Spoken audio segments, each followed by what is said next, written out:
I thought I was just saving children's lives, until one little boy called me Mom. My name is Maria. I'm a surgeon. My life is hospitals, surgeries, child trauma cases, difficult decisions, and sleepless nights. But one day, a 4-year-old boy from an orphanage, Matthew, was brought in after a serious accident at an abandoned factory. After a life-saving surgery where every second mattered, I saved him. But I had no idea that this story would change my life forever. This is a story about a doctor and a patient who became a family, an orphanage, loneliness and belief, adoption, love and second chances. The moment a stranger's child becomes your own. He waited for me, believed in me, called me Mom, and one day I realized I couldn't live without him. This isn't just a story. It's life. It's love. It's a choice that changes everything. Love Stories Max. Welcome to my channel. Enjoy watching, friends. He said, Mom, and I couldn't leave. I was running. The hospital corridor felt endless, cold chujum. But today it felt alive. It was breathing with me, tightening with every step I took. Maria, hurry. 4 years old, severe trauma, internal bleeding. 4 years old.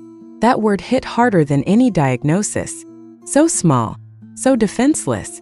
I clenched my fingers until my knuckles turned white and rushed forward. My coat flew behind me, my footsteps echoing like a countdown, like a heartbeat that could stop at any second. His name is Matthew. Orphanage. Fell at an abandoned factory. Orphanage. I inhaled sharply. No one is waiting. No one will hug him. No one will whisper, "It's going to be okay, I'm here. Accept me." The operating room greeted me with cold and light. I don't even remember putting on my gloves.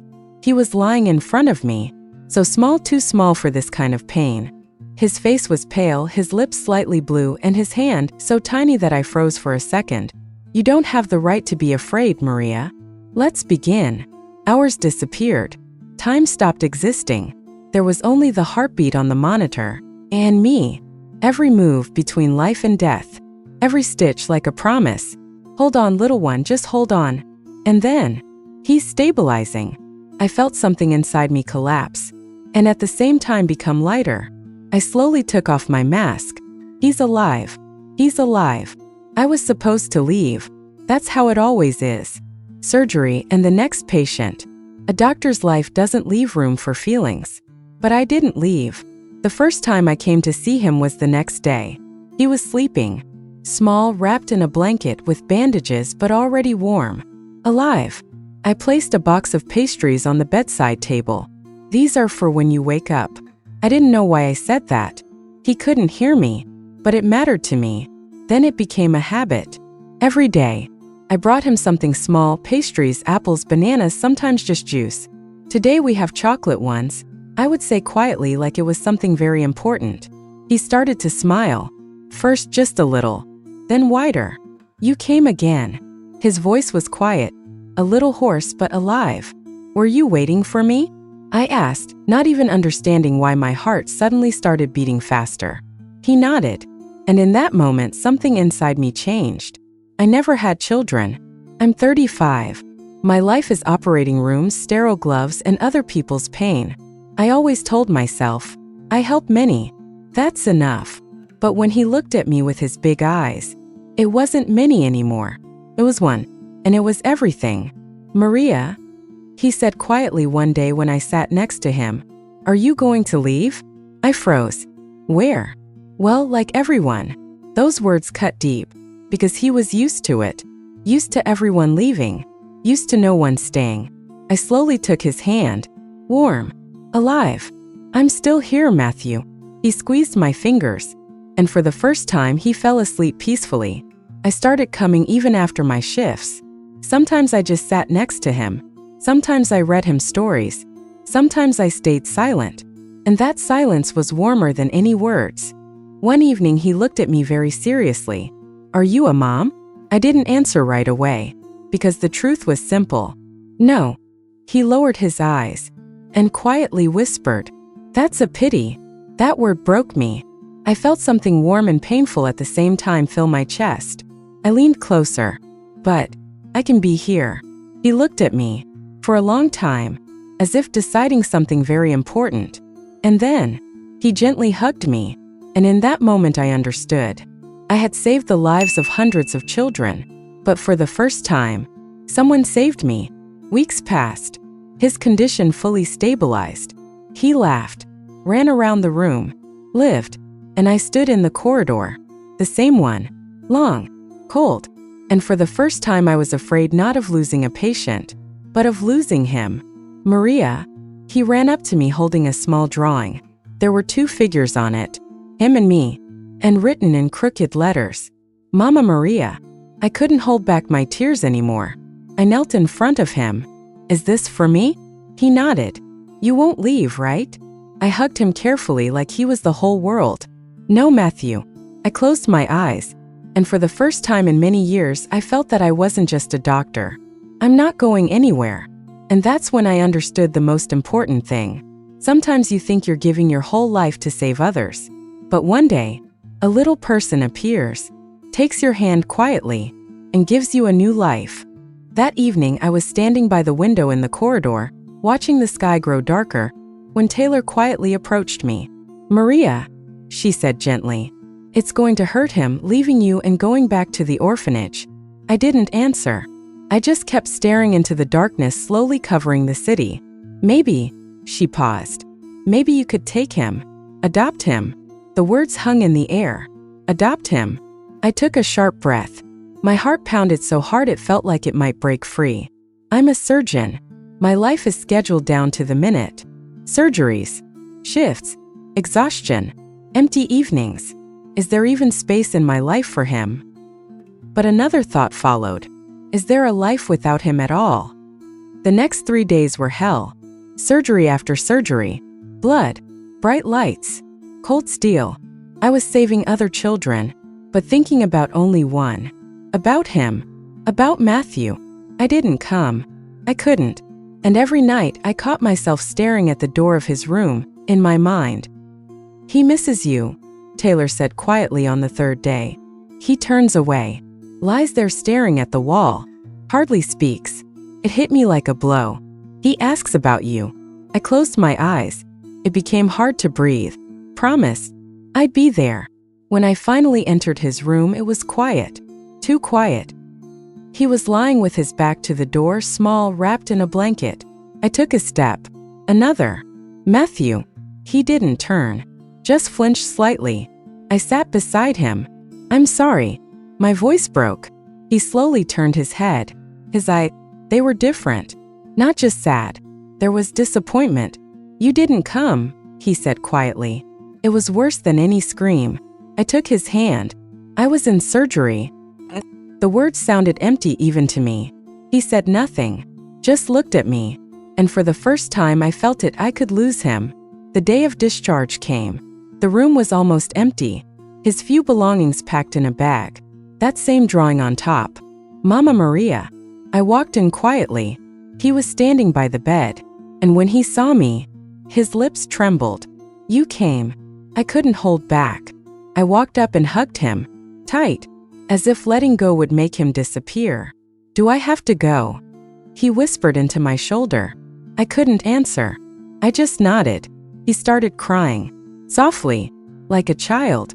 Will you come see me? Visit me? That question tore me apart. I closed my eyes. And I couldn't say yes. Because I didn't know if I could leave him again. Matthew. I gently stroked his hair. You're a very strong boy. But I don't want to be strong, he whispered. I want you to be there. I broke. The tears came on their own. I stood by the window in my office. My hands were shaking. My heart was pounding in my throat. I watched them walk him to the car. So small. Holding his bag. He turned around. Once. Twice. And then looked up at the hospital windows. Searching. For me. I couldn't look away. My heart was breaking. Go. I told myself. Run to him. But I stood there. Paralyzed by fear. By life. By a decision that would change everything. He got into the car. And just before the door closed, I saw his eyes, still searching for me, until the very last second. In that moment I understood. I saved his life. But now, I might break his heart. A few days passed, but for me they stretched into something endless, empty, silent. The hospital kept living its life. Surgeries, patients, voices. But me, I didn't. I worked, moved, spoke, but inside there was nothing. Like something had been torn out of me. Like I didn't just leave a child back there, but a part of myself. On the third day I couldn't take it anymore. My hands reached for the phone on their own. I stared at the number for a long time. My heart was pounding like I was running to the operating room again. I pressed call. Orphanage, hello? Hello, this is Maria. I wanted to ask about Matthew. A few seconds of silence. And then the caregiver's voice, quiet, heavy. He has changed a lot. My heart stopped. How? He doesn't really play with other kids. Sits in the corner. Looks at the door. I felt cold. Sometimes. She paused. He says that his mom will come for him soon. I stopped breathing. Mama Maria, she added softly. The phone trembled in my hands. The world disappeared. Only those words remained. Mama Maria. I sat down, not feeling the ground beneath me. And in that moment, something inside me turned. Deeply. Forever. I couldn't anymore. I couldn't be strong. Couldn't just be a doctor. Couldn't live without him. Because he was no longer just a patient. He was my boy. I don't remember getting into the car. Don't remember the drive. The world outside blurred into one line. My heart was beating faster than the engine. Just wait for me, please, just wait. The orphanage. Gray walls. Old gates. The smell of childhood without a home. I stepped out of the car, and my legs almost gave out. I was afraid. Afraid I was too late. Afraid he wouldn't believe anymore. I walked inside. A corridor. Children's voices. And somewhere there, him. I took a step. Another. And suddenly, Maria. I didn't even see him start running. Small steps. Fast. Desperate. And in a second he crashed into me, hugging me as tightly as a child possibly can. You came. His voice was shaking. He was crying. I dropped to my knees, hugging him back. Tight. So tight. Like I was afraid he would disappear again. I believed. He sobbed into my shoulder. I knew you would come, Mom. That word. Mom. It didn't scare me anymore. It wasn't Chujum anymore. It was mine. I couldn't answer right away. The tears wouldn't let me. I just held him closer. I'm here. I whispered. I'm not going anywhere anymore. He looked up at me, tearful, but full of light. Really? I gently brushed his hair. I promise. And in that moment I understood. It wasn't him waiting for me. I had been waiting for him my whole life. I opened the door and froze for a second. This was my home. The same one. Quiet, neat, perfectly clean. Too clean. I had never noticed before how empty it was. Is this your home? Matthew asked softly, standing behind me, holding my hand tightly. His small fingers gripped my palm like he was afraid I might disappear if he let go. I turned to him. His eyes wide, vnimatilner, a little scared. Ours, I said quietly, and even I felt something shift inside me. For the first time, it wasn't just a thought. It was truth. He took a careful step inside. Another one. Looked around, as if checking if he was allowed to stay. If someone would ask him to leave. I gently closed the door, and that sound felt like cutting off the past. Can I walk here? He whispered. I smiled through tears. You can do anything here, Matthew. He took off his small shoes, placed them neatly by the wall, like he was afraid to do something wrong. Like a guest, not home. I led him to the room. The light was soft. On the bed, a new blanket with little stars. On the shelf, toys. I bought them yesterday. Stood in the store for a long time, not knowing what to choose. Because for the first time in my life, I wasn't buying for a patient, but for my son. He froze at the doorway. This is for me. His voice was barely audible. I nodded. This is your room. He slowly walked in, touched the blanket, then a toy car, then looked back at me again. Can I? You can. And for the first time, he smiled in a way he never had before.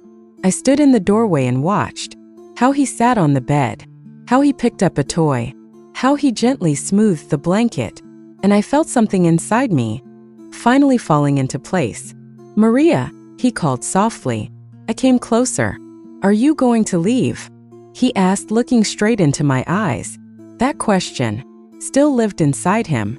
I sat next to him and held his face in my hands. "No." He held his breath. "Never again," I whispered. His eyes filled with tears, and he suddenly hugged me. Tight. Real. "Mom." I closed my eyes, and for the first time that word didn't hurt, didn't scare me, didn't surprise me. Felt like home. That evening we sat in the kitchen. I made tea. He held the cup with both hands. Watched the steam rise. "It's quiet here," he said. "You don't like it?" He shook his head. "I do. It's nice here." And after a pause he added softly, "It smells like home." I turned toward the window because the tears came again. That night I came to check on him. He was sleeping, holding a toy car. The night light softly lit his face. Peaceful, warm, a child. I sat beside him and gently brushed his hair. "I'm here," I whispered. He smiled slightly in his sleep, and in that moment I understood. I spent my whole life building a career, saving lives, being strong, but only now I became whole. Thank you for watching. Subscribe to my channel so you don't miss new stories. And also write in the comments how you liked this story on a scale of 1 to 5. Watch the following video and enjoy watching.